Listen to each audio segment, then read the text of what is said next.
नमस्कार। आज जिस विषय पर बात हो रही है वह है एक यात्रा वृतांत। उसका नाम है रूस में 25 मास और इसके लेखक हैं राहुल सांकृत्यायन। इस कृति में अप्रतिम समाज दर्शन है और यात्रा की चेतना है। राहुल सांकृत्यायन की इस यात्रा चेतना से संपन्न ग्रंथ के बारे में आप इसके ऐतिहासिक महत्व के बारे में अभी मेरी इस चर्चा में सुनेंगे। यात्रा जो है वो मनुष्य के भीतर दो दिशाओं में खुलती है। एक दिशा बाहर की ओर, जहाँ भूगोल है, संस्कृति है, समाज है और इतिहास है। दूसरी दिशा भीतर की ओर खुलती है, जहाँ स्मृति है, अनुभूति है, विवेक है और मनुष्य का आत्मस्वर बसता है। जिन भी लेखकों ने इन दोनों दिशाओं को एक साथ समझा है, उनमें राहुल सांकृत्यायन का नाम सबसे ऊंचा और विशिष्ट है। वे केवल यात्रियों में ही नहीं, विचारकों, इतिहासकारों, भाषा शास्त्रियों, समाज वैज्ञानिकों और मार्क्सवादी चिंतकों में भी अद्वितीय हैं। भारतीय साहित्य में उनके समान व्यापक और विश्वव्यापी दृष्टि वाला लेखक विरल ही है। यह जो पुस्तक है रूस में 25 मास, इसमें ईरान, रूस, सोवियत समाज, लेनिनग्राद, मास्को और इंग्लैंड की यात्राओं पर आधारित किस्से हैं। वस्तुतः राहुल सांकृत्यायन की चेतना का विश्व मानचित्र आप इसमें देख सकते हैं। इसमें केवल एक यात्री का सरस वर्णन नहीं, बल्कि एक ऐसे जिज्ञासु मस्तिष्क का आत्मकथ्य है जो विश्व के बदलते राजनीतिक, सामाजिक ढांचे को समझने के लिए लगातार चल रहा है। इसीलिए यहाँ प्रस्तुत अध्याय केवल यात्रा वृतांत नहीं है, बल्कि एक बौद्धिक क्रांति के दस्तावेज है। इस पुस्तक के अध्यायों में आप यात्रा वृतांत के साथ साथ कई चीज़ों को इकट्ठा पाएंगे।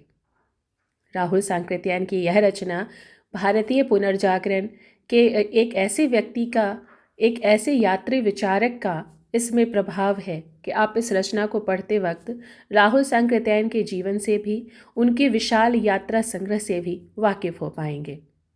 राहुल सांकृत्यायन का जीवन स्वयं एक विशाल यात्रा रहा। एक यात्रा साधु से विद्रोही तक, आम जन से बुद्धिजीवी तक, बौद्ध साहित्य से मार्क्सवादी दर्शन तक और गांव की मिट्टी से विश्व संस्कृति तक। उन्हें युग निर्माता लेखक इसलिए कहा जाता है कि वे अनुभव, अध्ययन, श्रम और विवेक चारों के समन्वय का उदाहरण है। यह पुस्तक उनके जीवन के उस समय की है जब विश्व की राजनीति उथल पुथल से भरी थी। 1930 से 40 के दशक के सोवियत संघ का गठन, पूंजीवाद और समाजवाद की टकराहट, साम्राज्यवाद की जो अंतिम धड़कनें थी और यूरोप की बदलती मानसिकता, सब कुछ एक नए युग के जन्म का संकेत थे। राहुल मात्र पर्यटक नहीं थे, वे इन परिवर्तनों के साक्षी थे, विश्लेषक थे और व्याख्याता थे। उनका उद्देश्य देशों को देखना भर नहीं था, बल्कि समाजों को पढ़ना था, उनकी भंगिमाओं, उनके संघर्षों और उनकी आकांक्षाओं के भीतर उतरकर उन्हें समझना था। इस पुस्तक का वैचारिक महत्व है। आप इस पुस्तक के अध्यायों को देखेंगे तो अलग अलग तौर पर आप वैचारिक संपन्नता प्राप्त कर सकते हैं। ईरान के अध्याय, परदेश में खाली हाथ, तेहरान में अकारण बंधु, दो दोस्त, ईरानी ब्याह, इन सब से स्पष्ट हो जाता है कि राहुल जी एक दृष्टा हैं। वे परंपरा, गरीबी, सामंतवाद और आधुनिकता के टकराव को भीतर से समझते हैं।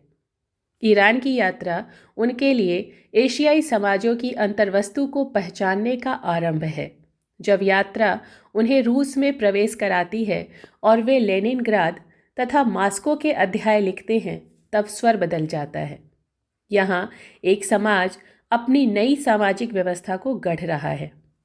नून, तेल, लकड़ी जैसा अध्याय सोवियत जीवन के यथार्थ को समझने का ऐतिहासिक दस्तावेज है।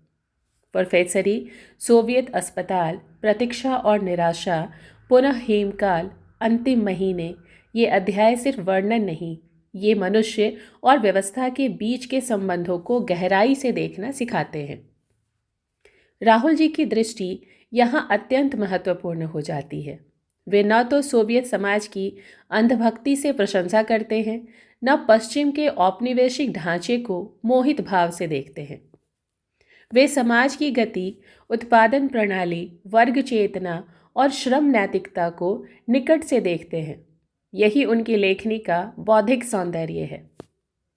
इसके बाद लंदन और इंग्लैंड के अध्याय पूंजीवादी दुनिया की खिड़की खोलते हैं, जहां प्राचीन परंपरा और साम्राज्यवादी अभिमान की छाया है। राहुल जी यहाँ भी मानवीय सरोकारों को केंद्र में रखते हैं। अब सवाल यह उठता है कि यह पुस्तक क्यों महत्वपूर्ण है। यह पुस्तक इसलिए महत्वपूर्ण है कि यह यात्रावृत्त मात्र नहीं है, यह विचारों की यात्रा है। इसमें राजनीतिक अर्थशास्त्र है, समाज विश्लेषण है, इतिहास दृष्टि है और सांस्कृतिक मनोविज्ञान है। इन सबके सम्मेलन से इस पुस्तक का निर्माण हुआ है। यह विश्व मानव के निर्माण की प्रक्रिया को समझने का साधन है। यह किताब राहुल जी किसी एक देश के लेखक के तौर पर नहीं लिख रहे, वे विश्व के लेखक हैं, इस तौर पर लिख रहे हैं। यह पुस्तक सभ्यताओं के तुलनात्मक अध्ययन का विरल उदाहरण है। ईरान की परंपराएं, रूस के समाजवादी प्रयोग, इंग्लैंड की औद्योगिक संस्कृति सब एक ही धारा में मिलते हैं। लेखक की आत्मयात्रा भी इसमें समानांतर चलती है। बाहरी यात्राएं भीतरी विवेक का निर्माण करती हैं। 20वीं सदी का राजनीतिक सांस्कृतिक इतिहास इस पुस्तक में जीवित है। यह चर्चा केवल अध्यायों का परिचय नहीं है, बल्कि पाठक को यह समझाने का भी प्रयत्न है कि यह पुस्तक हमारे समय और भविष्य दोनों के लिए शिक्षाप्रद है। राहुल सांकृत्यायन की दृष्टि में यात्रा संग्रह का माध्यम नहीं, बल्कि मनुष्य को मनुष्य से जोड़ने वाली पुल है। उनकी यह रचना इसी पुल का सबसे मजबूत स्तंभ है। पाठक जब इस पुस्तक को पढ़ेगा तो वह केवल एक यात्री के अनुभव को नहीं पढ़ेगा, वह मनुष्य और विश्व के बीच संवाद को पढ़ेगा। वह इतिहास की धड़कन सुनेगा और भविष्य की आहट भी पहचानेगा। हिंदी साहित्य में यात्रा वृतांत को जिस ऊंचाई तक राहुल सांकृत्यायन ने पहुंचाया, वह उपलब्धि न तो उनसे पहले किसी के पास थी, न बाद में किसी लेखक ने उस मानक को छुआ। यात्रा साहित्य के पितामह कहलाने वाले इस महापंडित की दृष्टि विश्ववादी थी। अनुभूति व्यापक थी और लेखक कठोर अनुशासन तथा प्रामाणिकता से परिपूर्ण थे। रूस में 25 मास उनके दीर्घ और गहन अनुभवों की एक ऐसी विराट कृति है जिसमें बोल्शेविक क्रांति के बाद के रूस का राजनीतिक, सामाजिक, सांस्कृतिक और वैचारिक दर्पण उपस्थित होता है। यह कृति मात्र यात्रा वृतांत के तौर पर नहीं, समाज दर्शन, चिंतन, वैचारिक विकास, ऐतिहासिक विवेचना और मानवीय संवेदना का सम्मिश्रण के तौर पर जानी जाती है। राहुल जी रूस के पाठक नहीं, उसके सहभागी की भूमिका में उभरते हैं। वे वहाँ की धरती को छूते हैं, वहाँ के लोगों से दोस्ती करते हैं, फैक्ट्रियों, स्कूलों, अस्पतालों, सभाओं और खेतों तक पहुँचते हैं और इस सब के बीच सोवियत समाजवाद के प्रयोग को देखते, परखते और परत दर परत उद्घाटित करते हैं। मैंने जो ये किताब की बात की है, उसको 3 स्तरों पर मैंने पुस्तक को परखने का प्रयास किया है। पहला है रचनात्मक और साहित्यिक मूल्य, दूसरा है वैचारिक और समाजवादी दृष्टि और तीसरा है अध्यायवार विश्लेषण। राहुल सांकृत्यायन यात्रा वृतांत लिखते समय किस तरह से वैचारिक चेतना के जनक के तौर पर प्रस्तुत हो जाते हैं, उसके बारे में बात करें तो राहुल जी का जो व्यक्तित्व है स्वयं में एक जीवंत संस्थान है। 150 से अधिक कृतियों के रचयिता, संस्कृत, पाली, प्राकृत, तिब्बती, रूसी, जापानी सहित अनेक भाषाओं के विद्वान, विश्वद्रष्टा, इतिहासकार, भाषाविद और समाजवादी विचारक, ऐसा संपूर्ण व्यक्तित्व हिंदी में दुर्लभ है। उनकी यात्रा कोई मनोरंजन नहीं, बल्कि सामाजिक सांस्कृतिक अन्वेषण की सघन प्रक्रिया है। वे खुद कहते हैं, कमर बांध लो भावी घुमक्कड़ों, संसार तुम्हारे स्वागत के लिए बेकरार है। उनकी यात्राएं किसी संपन्न पर्यटक की विलास यात्राएं नहीं, बल्कि लोक जीवन को समझने, समाज का सत्य खोजने और मनुष्य की मुक्ति के रास्ते तलाशने की प्रक्रिया थी। रूस में 25 मास भी ऐसी ही एक खोज का दस्तावेज है। रूस में 25 मास का मूल स्वरूप और उसके महत्व पर बात करें तो यह कृति उनके रूस में बिताए 25 महीनों का विस्तृत लेखा जोखा है। लेखक वहाँ एक पर्यवेक्षक की तरह नहीं जाते, वे समाजवाद से जुड़ी मानवीय ऊष्मा, संघर्ष और निर्माण सबके सहयात्री बन जाते हैं। इस पुस्तक की विशेषताओं पर बिंदुवार बात करें तो बोल्शेविक क्रांति के बाद के रूस का प्रत्यक्ष चित्रण इस किताब में है। सोवियत समाजवाद की उपलब्धियों और कमियों का निष्पक्ष विश्लेषण इस पुस्तक में है। रूसी जनता के जीवन, शिक्षा, श्रम, संस्कृति और सामाजिक ढांचे का विस्तृत अध्ययन इस पुस्तक में है। मार्क्स, लेनिन, स्टालिन, चीनी क्रांति और विश्व समाजवाद पर तुलनात्मक दृष्टि इस पुस्तक में है। इस पुस्तक की भाषा में सहजता है, अनुभव में प्रामाणिकता है। यात्रा वृतांत और इतिहास विश्लेषण का अद्भुत मिश्रण इस पुस्तक में है। राहुल जी कहीं भी प्रचारक नहीं दिखते। वे जहां आवश्यक हो आलोचना करते हैं और जहां योग्य हो निर्विवाद प्रशंसा करते हैं। यात्रा के मूल भाव में एक उद्देश्यपूर्ण घुमक्कड़ी है। राहुल जी के लिए यात्रा का अर्थ ज्ञानार्जन है, दृष्टि का विस्तार है। वह बार बार कहते हैं कि सच्ची यात्रा वही है जो अनुभव दे। उनकी दृष्टि संवेदनशील है। वे लोगों के घरों में जाते हैं, कामगारों के साथ समय बिताते हैं, रूसी शिक्षा व्यवस्था का अध्ययन करते हैं, मजदूर बस्तियों में रहते हैं, अस्पतालों, उद्योगों, विश्वविद्यालयों और गांवों को गहराई से देखते हैं। यही दृष्टि इस कृति को साधारण यात्रा वृतांत से उठाकर एक इतिहास ग्रंथ में बदल देती है। अब पुस्तक की अध्याय सूची के आधार पर जो सामग्री है उसका मैं संक्षिप्त में विश्लेषण कर देती हूँ। पुस्तक का पहला अध्याय है ईरान में। रूस की यात्रा आरंभ ईरान से होती है। यह भाग दिखाता है कि राह सरल नहीं थी। लेखक ने परदेश में खाली हाथ को लेकर काफ़ी कुछ लिखा है। राहुल जी संसाधनों से वंचित, अकेले, अनिश्चित परिस्थितियों से घिरे, लेकिन उनका आत्मविश्वास, हृदय की विशालता और मित्रता स्वभाव उन्हें सहारा देता है। इसके बाद वह तेहरान में लिखते हैं। यहाँ लेखक ईरान की सामाजिक संरचना, धार्मिक वातावरण और स्थानीय जीवन को देखते हैं। वे ईरानी समाज की जटिलताओं को बड़े विस्तार से पकड़ते हैं। अकारण बंधु शीर्षक में मिर्ज़ा महमूद की कहानी एक ऐसा पात्र के दौर पर आती है जिसने बिना किसी स्वार्थ के लेखक का साथ दिया। यह अध्याय मानवीय संवेदना का सबसे सुंदर प्रसंग है। दो दोस्त के तहत यात्रा में बनते मानवीय रिश्तों का चित्रण, दो दोस्त, दो संस्कृतियाँ और एक नया साम्य दिखलाता है। ईरानी ब्याह दिखाते हुए ईरानी संस्कृति, विवाह संस्कार, सामुदायिक परंपराएं, इन सब का जीवंत वर्णन है। यह पूरा अध्याय आरंभिक संघर्ष और सामाजिक जिज्ञासा का दर्पण है। दूसरा अध्याय है रूस में प्रवेश। आखिरकार लेखक सोवियत देश में पहुंचते हैं। यह प्रवेश केवल भूगोल में प्रवेश नहीं, बल्कि नए समाज, नए विचार और नई सभ्यता में प्रवेश है। अध्याय 3 है लेनिनग्राद में। लेनिनग्राद लेखक को सोवियत इतिहास की धड़कनों से परिचित कराता है। यहाँ वे संग्रहालयों, ऐतिहासिक स्थलों, विश्वविद्यालयों और क्रांति की स्मृतियों से गुजरते हैं। चौथा अध्याय नून, तेल, लकड़ी। इस अध्याय में मजदूर जीवन, श्रम संस्कृति, आर्थिक व्यवस्था और सामूहिक श्रम की रूसी परंपरा का परिचय मिलता है। लेखक रूसी समाज की आत्मनिर्भरता और अनुशासन देखकर चकित हैं। अध्याय 5 है प्रोफेसरी। यहाँ राहुल जी ने विश्वविद्यालयों में अपने शिक्षण अनुभव जो हैं उनको बताते हैं। भारतीय दृष्टि से रूसी शिक्षा का तुलनात्मक अध्ययन भी यहाँ मिलता है। अध्याय 6 है मध्यवर्ग की मनोवृत्ति। लेखक रूस के नए मध्य वर्ग के मानसिक ढांचे को परखते हैं। यह अध्याय समाजशास्त्रीय दृष्टि से अत्यंत महत्वपूर्ण है। अध्याय 7 मास्को में एक पखवाड़ा शीर्षक से तैयार किया गया है।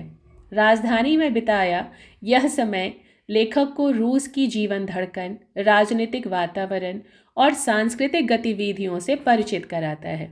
अध्याय 8 पहले 3 मास शीर्षक है इसका। यहाँ पहले 3 महीनों का सामूहिक अनुभव, समाज के विभिन्न वर्गों से संपर्क, नई भाषा सीखने का प्रयास और सोवियत अनुशासन का साक्षात्कार के तौर पर इस शीर्षक अध्याय को देख सकते हैं। 9वां अध्याय है वसंत की प्रतीक्षा। रूस के कठोर शीतकाल सामाजिक जीवन में ऋतुओं के प्रभाव और लेखक की मनःस्थितियों का इसमें सुंदर वर्णन है। अध्याय 10 है मास्को में सवा महीना। मास्को के राजनीतिक, सामाजिक और सांस्कृतिक केंद्र का गहन अध्ययन इस अध्याय में मौजूद है। 11वां अध्याय है सोवियत अस्पताल में। रूस की स्वास्थ्य व्यवस्था, चिकित्सा सेवाओं और सार्वजनिक स्वास्थ्य के समाजवादी मॉडल का विवरण इस अध्याय में मौजूद है। अध्याय 12 है प्रतीक्षा और निराशा। प्रशासनिक बाधाएं, व्यक्तिगत असंतोष, उम्मीदें और मन में जो उठता हुआ असंतोष है, इन सब का सजीव चित्रण इस अध्याय में है। 13वें अध्याय में फिर लेनिनग्राद में शीर्षक है इसका। दूसरी बार लेनिनग्राद का अनुभव पहले से अधिक परिपक्व और समाजवादी चेतना के निकट है। अध्याय 14 तिर्योकी में। इस अध्याय में शांति, प्रकृति और रूसी ग्रामीण संस्कृति का चित्रण है। अध्याय 15 है कालो न दुर्तिक्रमः।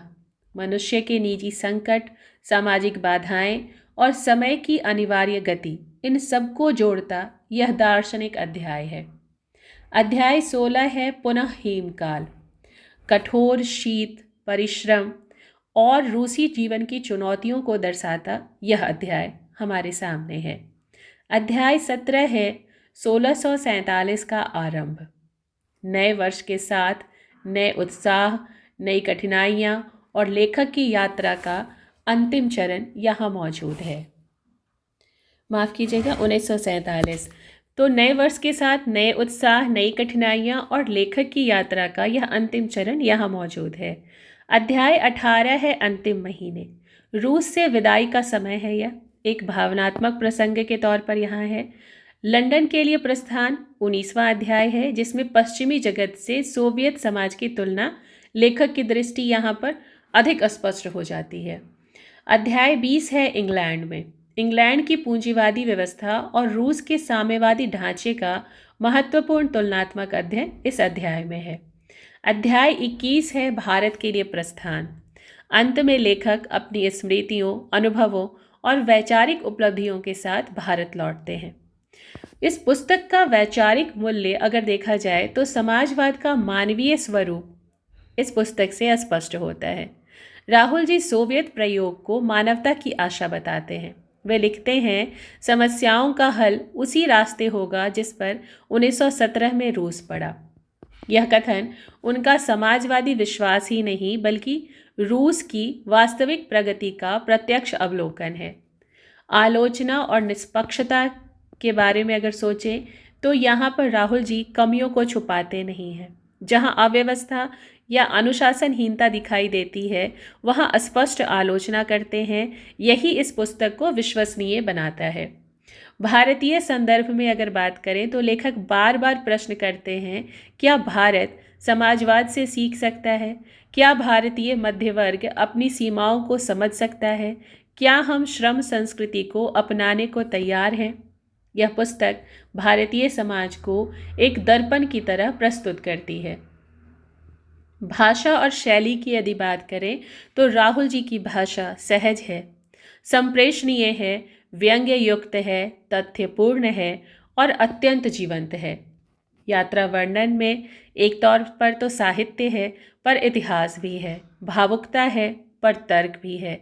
यही मिश्रण इस पुस्तक को एक अमर कृति बनाती है। पुस्तक के समग्र महत्व पर यदि बात करें तो यह मात्र यात्रा साहित्य नहीं, यह इतिहास है, समाजशास्त्र है, राजनीतिक विज्ञान है, आत्मकथा है, विश्व दृष्टि है और भविष्य का मार्गदर्शन भी है। रूस के समाजवादी निर्माण को इस तरह किसी भी भारतीय ने शायद ही देखा हो। रूस में 25 मास एक अनिवार्य पठनीय कृति के तौर पर हम सबके सामने है। राहुल सांकृत्यायन की रूस में 25 मास आधुनिक भारत के लिए महत्वपूर्ण दस्तावेज है।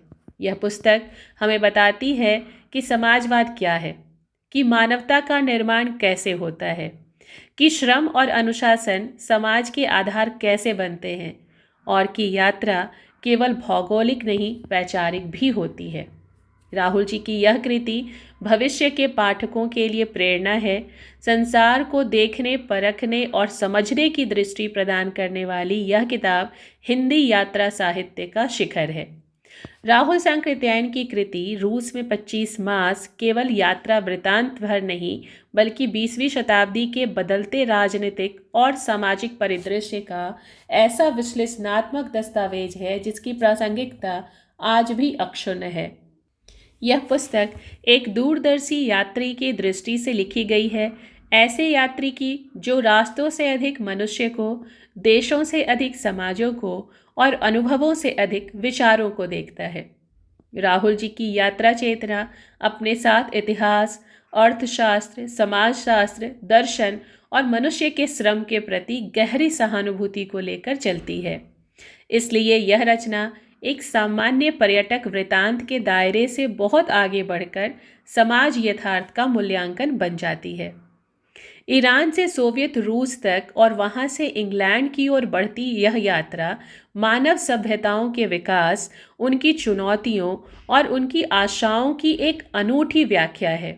विशेष रूप से रूस के सामाजिक निर्माण को राहुल ने जिस खुली निगाह, ईमानदार विश्लेषण और आलोचनात्मक दृष्टि से देखा है, वह उन्हें मात्र एक यात्री नहीं बल्कि एक सजग इतिहास दृष्टा सिद्ध करता है।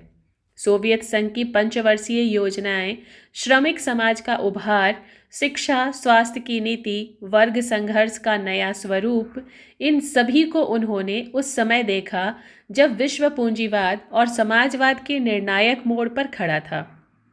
इस पुस्तक का महत्व इस बात में भी है कि राहुल जी जहां सोवियत जीवन के गुणों को निसंकोच स्वीकार करते हैं, वहीं कमियों और कठिनाइयों का भी उल्लेख ईमानदारी से करते हैं।